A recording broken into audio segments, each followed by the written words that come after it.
baguhin mo po ang financial cycle mo, ang cycle ng pera mo.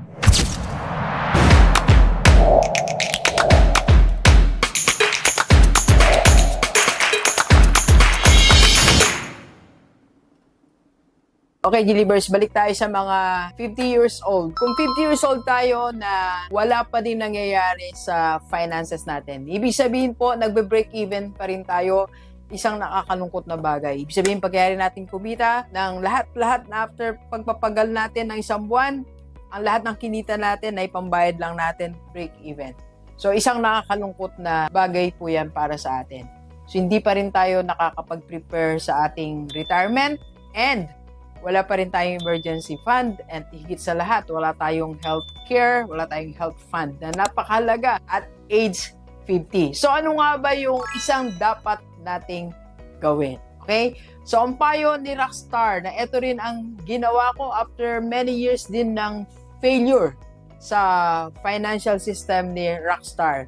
So when I did this, dito lang nakapagpabago at pwedeng pabago din sa financial system mo. So, ano ba yun, Doc? Ito lang. Baguhin mo po ang financial cycle mo. Ang cycle ng pera mo. Baguhin natin. Ibig sabihin po, baguhin natin yung ikot ng pera mo.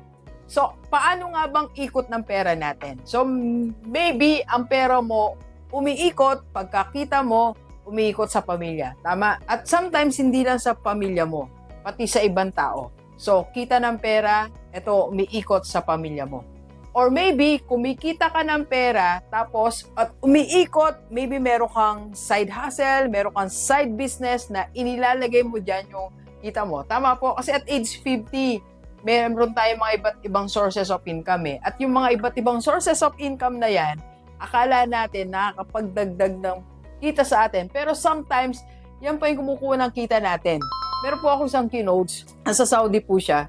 Sabi niya, Doc, itong kinikita ko, gusto ko sana kumita uli. So, nagpapadala siya ng pera sa Pilipinas para sa negosyong inaasahan niya, nakikita, pero hindi kumikita. So, yun yung ikot ng pera. Kung OFW ka, kumita ka dyan, ang ikot niyan dito sa Pilipinas. And ending, everything is zero, right? So, baguhin natin ang cycle ng pera natin. Ano yung dapat nating ilagay? Meron tayong process na dapat i-insert. And that is, ito po, profit first. Isama mo sa cycle mo. Pagkatapos mong matanggap ang pera mo, step 2.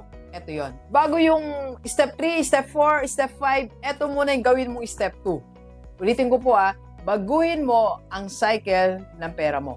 Baguhin mo ang ikot ng pera mo. Step 1, kumita. Step 2, eto. And then, kahit marami ng steps yan, step 3, 4, 5, 6, 7, 8, 9, 10, it's okay. Ang mahalaga, dumaan ka na dito. May profit first ka na. Well, of course, nagtitithes tayo. Iba naman po yan. Nag-offering tayo sa church. Iba po yun. So, ito yung second noon. So, dapat meron tayong profit first. So, ibig sabihin po, sa lahat ng sources natin, walang exemption. For example, nasa abroad ka, sumideline ka, kumikita kang additional 5,000. So, yung kinikita mong additional 5,000, ito pa rin ang step 2. Or kung nandito ka sa Pilipinas, meron kang 3 negosyo o 3 side hustle, ito pa rin ang step 2.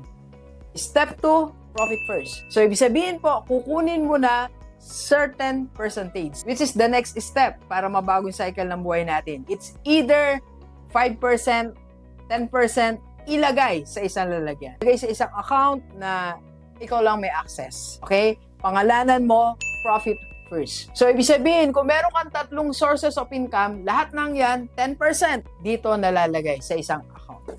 Alam mo, pag ginawa mo yan, malaking ginhawa sa buhay mo. Why malaking ginhawa? Kasi kung may emergency, may kukunin ka. Kung meron kang biglang kang magsakit, may health fund ka na.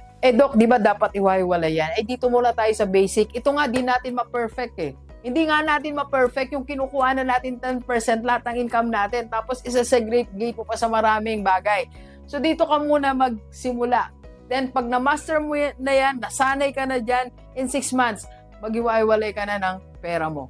Okay? At wag natin kalimutan, of course, like ko sinasabi, ang healthcare natin, health fund. Kaya like po sinasabi, mag-Kaiser na kayo. So, if wala ka pang Kaiser, wala ka pang healthcare, PM ka lang sa personal FB ko. Yan po aking personal FB. And of course, you can join our team, IMG Rockstar, para mas matulungan ka namin on how to execute profit first and paano magkaroon ng additional source of income under financial industry wherein mag-guide kita personally. PM na sa personal FB ni Doc. Let's go, let's go. Kape po tayo.